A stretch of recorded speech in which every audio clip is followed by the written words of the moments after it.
Imamat 7. Korban penebus salah. Inilah hukum tentang korban penebus salah. Korban itu ialah persembahan maha kudus. Di tempat orang menyembelih korban bakaran, disitulah harus disembelih korban penebus salah, dan darahnya haruslah disiramkan pada mezbah itu sekelilingnya.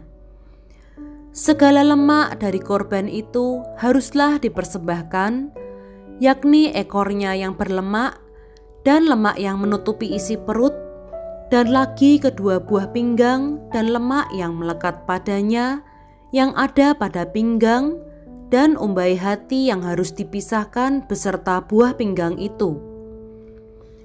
Haruslah imam membakar semuanya itu di atas mezbah sebagai korban api-apian bagi Tuhan.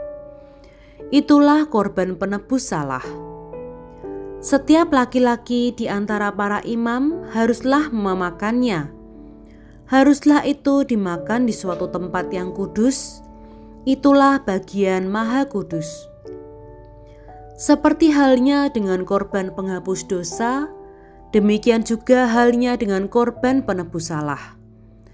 Satu hukum berlaku atas keduanya.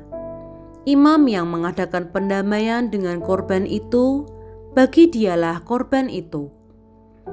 Imam yang mempersembahkan korban bakaran seseorang, bagi dia juga kulit korban bakaran yang dipersembahkannya itu. Tiap-tiap korban sajian yang dibakar di dalam pembakaran roti, dan segala yang diolah di dalam wajan dan di atas panggangan adalah bagi imam yang mempersembahkannya. Tiap-tiap korban sajian yang diolah dengan minyak atau yang kering adalah bagi semua anak-anak Harun. Semuanya dapat bagian. Korban keselamatan. Inilah hukum tentang korban keselamatan yang harus dipersembahkan orang kepada Tuhan. Jikalau ia mempersembahkannya untuk memberi syukur, haruslah beserta korban syukur itu dipersembahkannya roti bundar yang tidak beragi, yang diolah dengan minyak, dan roti tipis yang tidak beragi, yang diolesi dengan minyak, serta roti bundar dari tepung yang terbaik, yang teraduk, yang diolah dengan minyak. Ia harus mempersembahkan persembahannya itu beserta dengan roti bundar yang beragi, di samping korban syukur yang menjadi korban keselamatannya. Dan daripadanya, yakni setiap bagian persembahan itu, haruslah dipersembahkannya satu roti sebagai persembahan khusus bagi Tuhan. Persembahan itu adalah bagian imam yang menyiramkan darah korban keselamatan. Dan daging korban syukur yang menjadi korban keselamatannya itu haruslah dimakan pada hari dipersembahkannya itu. Sedikit pun daripadanya janganlah ditinggalkan sampai pagi. Jikalau korban sembelihan yang dipersembahkan itu merupakan korban nazar atau korban sukarela, haruslah itu dimakan pada hari mempersembahkannya, dan yang selebihnya boleh juga dimakan pada keesokan harinya. Tetapi apa yang masih tinggal dari daging korban sembelihan itu sampai hari yang ketiga haruslah dibakar habis dengan api. Karena jikalau pada hari yang ketiga masih dimakan dari daging korban keselamatan itu, maka Tuhan tidak berkenan akan orang yang mempersembahkannya, dan korban itu dianggap batal baginya, bahkan menjadi sesuatu yang jijik, dan orang yang memakannya harus menanggung kesalahannya sendiri. Bila daging itu kena kepada sesuatu yang najis, janganlah dimakan, tetapi haruslah dibakar habis dengan api. Tiap-tiap orang yang tahir boleh memakan dari daging korban itu. Tetapi seseorang yang memakan daging dari korban keselamatan yang untuk Tuhan, sedang ia dalam keadaan najis, haruslah nyawa orang itu dilenyapkan dari antara bangsanya.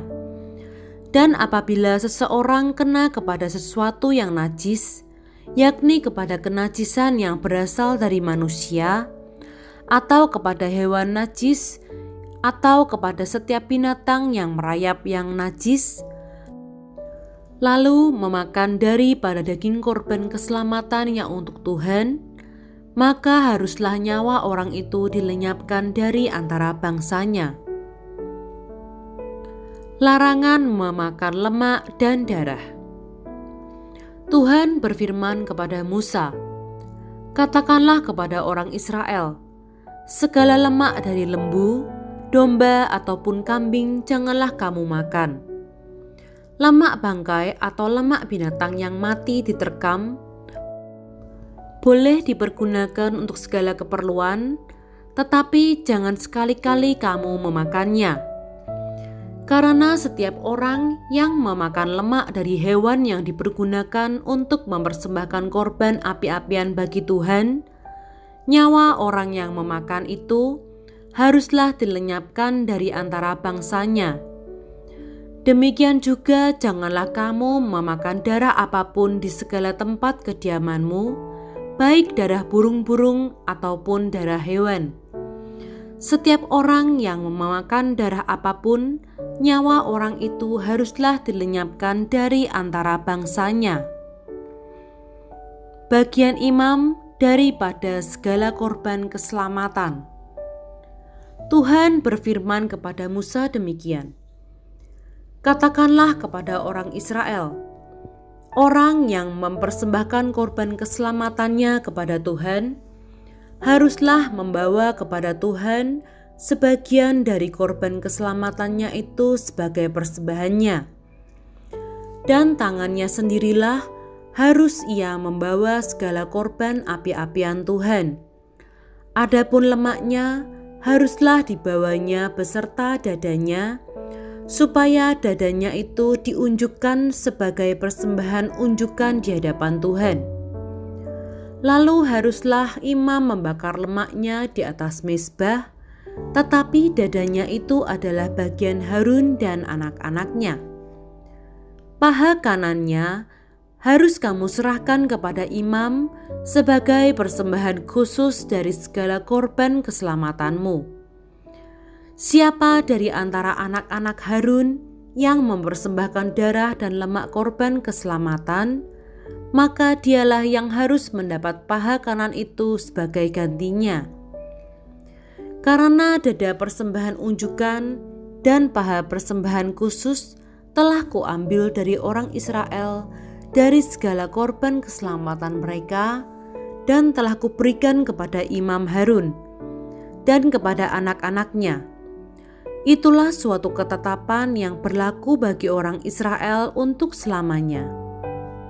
Itulah bagian Harun dan bagian anak-anaknya dari segala korban api-apian Tuhan pada hari mereka itu disuruh datang untuk memegang jabatan imam bagi Tuhan. Itulah yang harus diserahkan menurut perintah Tuhan dari pihak Israel kepada mereka pada hari mereka itu diurapinya. Itulah suatu ketetapan untuk selamanya bagi mereka turun-temurun.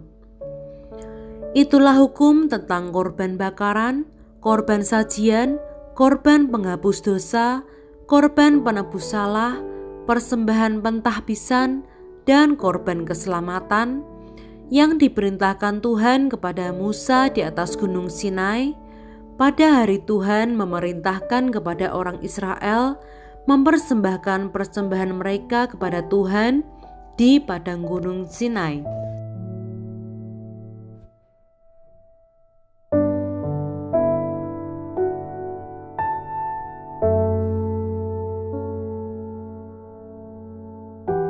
Imamat 8. Pentahbisan Harun dan anak-anaknya. Tuhan berfirman kepada Musa, "Panggillah Harun dan anak-anaknya bersama-sama dengan dia, dan ambillah pakaian-pakaian, minyak urapan, dan lembu jantan korban penghapus dosa, 2 domba jantan, dan bakul berisi roti yang tidak beragi. Lalu suruhlah berkumpul segenap umat ke depan pintu kemah pertemuan. Musa melakukan seperti yang diperintahkan Tuhan kepadanya, lalu berkumpullah umat itu di depan kemah pertemuan. Berkatalah Musa kepada umat itu, "Inilah firman yang diperintahkan Tuhan untuk dilakukan." Lalu Musa menyuruh Harun dan anak-anaknya mendekat, dan dibasuhnyalah mereka dengan air. Sesudah itu dikenakannya kemeja kepadanya, diikatkannya ikat pinggang, dikenakannya gamis, dikenakannya baju efod, diikatkannya sabuk baju efod, dan dikebatkannya sabuk itu kepadanya. Dikenakannya tutup dada kepadanya, dan dibubuhnya di dalam tutup dada itu Urim dan Tumim. Kemudian ditaruhnyalah serban di kepalanya, dan di atas serban itu di sebelah depan ditaruhnyalah patam emas, yakni jambang yang kudus, seperti yang diperintahkan Tuhan kepada Musa. Musa mengambil minyak urapan, lalu diurapinyalah kemah suci, serta segala yang ada di dalamnya, dan dikuduskannya semuanya itu. Dipercikkannyalah sedikit dari minyak itu ke mezbah 7 kali, dan diurapinya mezbah itu serta segala perkakasnya, dan juga bejana pembasuhan serta alasnya untuk menguduskannya. Kemudian dituangkannya sedikit dari minyak urapan itu ke atas kepala Harun, dan diurapinyalah dia untuk menguduskannya. Musa menyuruh anak-anak Harun mendekat, lalu dikenakannya kemeja kepada mereka, diikatkannya ikat pinggang, dan dililitkannya destar seperti yang diperintahkan Tuhan kepada Musa. Disuruhnyalah membawa lembu jantan korban penghapus dosa, lalu Harun dan anak-anaknya meletakkan tangannya ke atas kepala lembu jantan korban penghapus dosa itu. Lembu itu disembelih, lalu Musa mengambil darahnya, kemudian dengan jarinya dibubuhnyalah darah itu pada tanduk-tanduk mezbah sekelilingnya, dan dengan demikian disucikannyalah mezbah itu dari dosa. Darah selebihnya dituangkannya pada bagian bawah mezbah. Dengan demikian dikuduskannya mezbah itu, dan diadakannya pendamaian baginya. Diambillah segala lemak yang melekat pada isi perut, umbai hati, kedua buah pinggang serta lemaknya, lalu Musa membakarnya di atas mezbah. Tetapi lembu jantan itu dengan kulit, daging, dan kotorannya dibakarnya habis di luar perkemahan, seperti yang diperintahkan Tuhan kepada Musa. Kemudian disuruhnya membawa domba jantan korban bakaran, lalu Harun dan anak-anaknya meletakkan tangannya ke atas kepala domba jantan itu. Domba itu disembelih, lalu Musa menyiramkan darahnya pada mezbah sekelilingnya. Domba itu dipotong-potong menurut bagian-bagian tertentu, lalu Musa membakar kepalanya dan bagian-bagiannya dan lemaknya. Tetapi isi perut dan betisnya dipasuh dengan air, lalu Musa membakar seluruh domba jantan itu di atas mezbah. Itulah korban bakaran yang baunya menyenangkan, yakni suatu korban api-apian bagi Tuhan, seperti yang diperintahkan Tuhan kepada Musa. Kemudian disuruhnya membawa domba jantan yang lain, yakni domba persembahan pentahbisan. Lalu Harun dan anak-anaknya meletakkan tangannya ke atas kepala domba jantan itu. Domba jantan itu disembelih, lalu Musa mengambil sedikit dari darahnya dan membubuhnya pada cuping telinga kanan Harun, pada ibu jari tangan kanan, dan pada ibu jari kaki kanannya. Musa menyuruh anak-anak Harun mendekat, lalu membubuh sedikit dari darah itu pada cuping telinga kanan mereka, pada ibu jari tangan kanan, dan pada ibu jari kaki kanan mereka. Lalu Musa menyiramkan darah selebihnya pada mezbah sekelilingnya.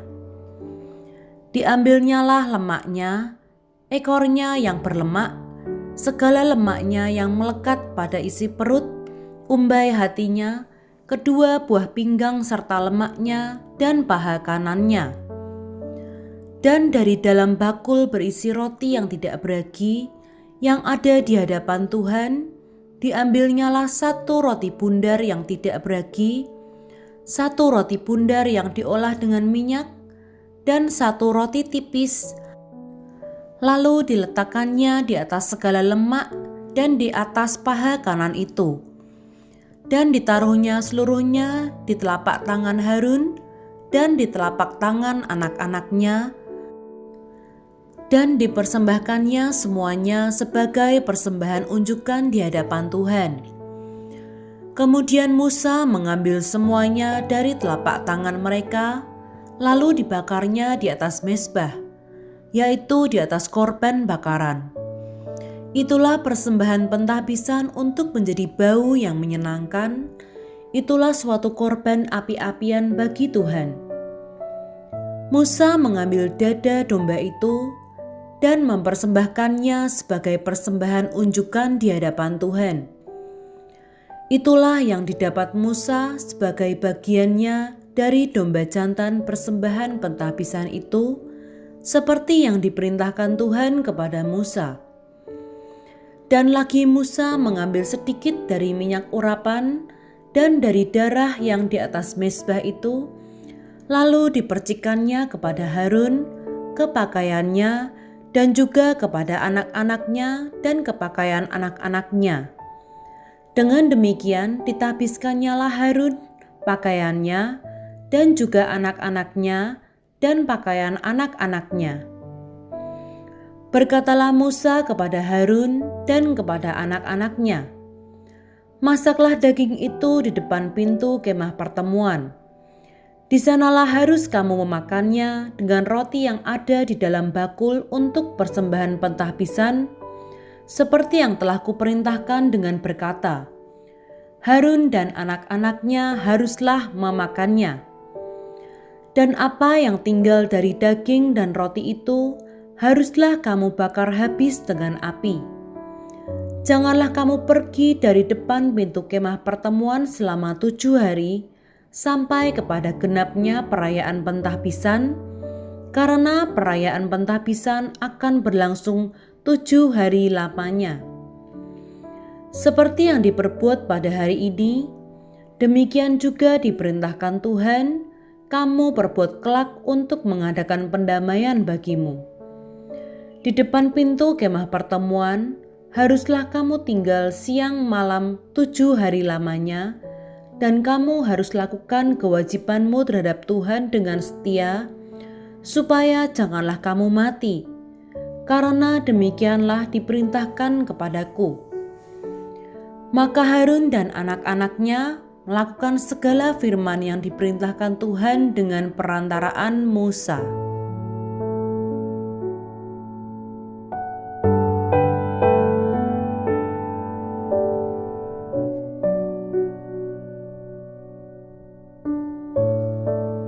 Imamat 9. Para imam menerima jabatannya.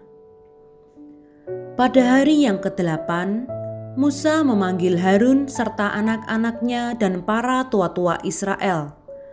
Lalu berkatalah ia kepada Harun, "Ambillah bagimu sendiri seekor lembu muda untuk korban penghapus dosa dan seekor domba jantan untuk korban bakaran, kedua-duanya yang tidak bercela. Kemudian persembahkanlah itu di hadapan Tuhan. Dan kepada orang Israel, haruslah engkau berkata begini, ambillah seekor kambing jantan untuk korban penghapus dosa, dan seekor anak lembu, dan seekor domba, masing-masing berumur setahun, dan yang tidak bercela untuk korban bakaran. Dan lagi seekor lembu dan seekor domba jantan untuk korban keselamatan, supaya dikorbankan di hadapan Tuhan, dan korban sajian yang diolah dengan minyak, karena pada hari ini Tuhan akan menampakkan diri kepadamu. Kemudian dibawa merekalah apa yang diperintahkan Musa ke kemah pertemuan, lalu mendekatlah segenap umat itu dan berdiri di hadapan Tuhan. Kata Musa, "Inilah firman yang diperintahkan Tuhan kamu perbuat, agar kemuliaan Tuhan tampak kepadamu." Kata Musa kepada Harun, "Datanglah mendekat kepada mezbah, olahlah korban penghapus dosa dan korban bakaranmu, dan adakanlah pendamaian bagimu sendiri dan bagi bangsa itu. Sesudah itu olahlah persembahan bangsa itu, dan adakanlah pendamaian bagi mereka, seperti yang diperintahkan Tuhan." Maka mendekatlah Harun kepada mezbah, dan disembelihnyalah anak lembu yang akan menjadi korban penghapus dosa baginya sendiri.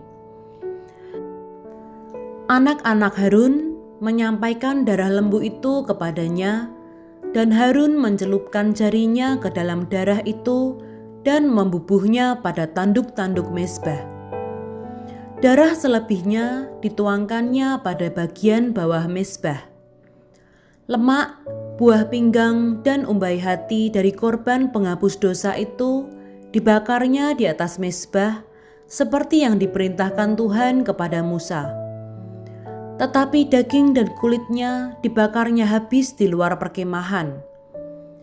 Kemudian ia menyembelih korban bakaran, lalu anak-anak Harun menyerahkan darah korban itu kepadanya, maka Harun menyiramkannya pada mezbah sekelilingnya. Juga diserahkan merekalah kepadanya korban bakaran itu menurut bagian-bagian tertentu beserta dengan kepalanya, lalu dibakarnya di atas mezbah.